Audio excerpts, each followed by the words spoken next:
নির্বাচিত একটা সরকারের মধ্য দিয়ে আজকে প্রথম আমরা বইমেলা কিন্তু পাচ্ছি। আমাদের কোনো মন্ত্রীও যদি বেফাস কোনো কথা বলে সেটার বিরুদ্ধে কিন্তু আমরা কথা বলি।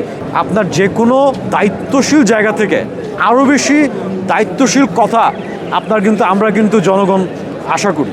আমি একজন জাতীয়তাবাদী দলের একজন কর্মী হিসেবে আমি বলবো আমরা ভাই দল কানা না, এবং বাংলাদেশ জাতীয়তাবাদী দল যারা করে আমি বিশ্বাস করি তারা কেউ হচ্ছে দল কানা না। আমাদের কোনো মন্ত্রীও যদি বেফাস কোনো কথা বলে বা কথা বলতে যদি আপনার হচ্ছে দায়িত্বশীলের পরিচয় না দেয় সেটার বিরুদ্ধে কিন্তু আমরা কথা বলি। এই জায়গায় হচ্ছে বাংলাদেশ জাতীয়তাবাদী দল বা বিএনপির আপনার হচ্ছে কি বলে অন্যদের চেয়ে যে পার্থক্যের জায়গাটা, হ্যাঁ আমি বলবো। আমি বিশ্বাস করি যারা দায়িত্বপ্রাপ্ত আছেন তারা কথা বলার সময় অবশ্যই দায়িত্বশীলতার পরিচয় দিবেন, কারণ আপনারা পরে আপনাদের ব্যাখ্যা কেন দিতে হবে। আপনারা যখন কথা বলছেন তখনই আপনারা ভেবে চিন্তে কোন শব্দচয়নটা আপনার করা উচিত, কোন বাক্যটা আপনার বলা উচিত। আমার মনে হয় যারা দায়িত্বশীল আছেন, মন্ত্রীরা আছেন বা সচিবরা আছেন, যেখানে আছেন আমার দায়িত্বশীলতার পরিচয় দাও। এবারের বইমেলার বিশেষত্বটা কি দেখছেন? ধন্যবাদ আপনাকে।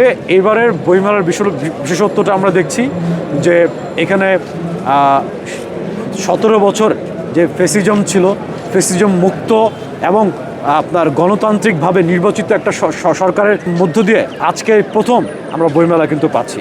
এবং এখানে শুধুমাত্র দলীয়ভাবে কিন্তু এটাকে উদযাপন করা হচ্ছে না। বিগত সময় আমরা দেখেছি যেটা এখানে হচ্ছে সব দলের মানুষ এই বইমেলার সাথে কিন্তু সম্পৃক্ত, বাংলা একাডেমির সাথে সম্পৃক্ত। এবং এই কালচারটাই আমরা বিশ্বাস করি যে এটাই নতুনত্ব, এবং এই নতুনত্ব আরও নতুনত্ব অনেক নতুনত্ব হচ্ছে আমাদের এই নতুন সরকারের মাধ্যমে আমরা ইনশাল্লাহ সামনে দেখতে পাবো।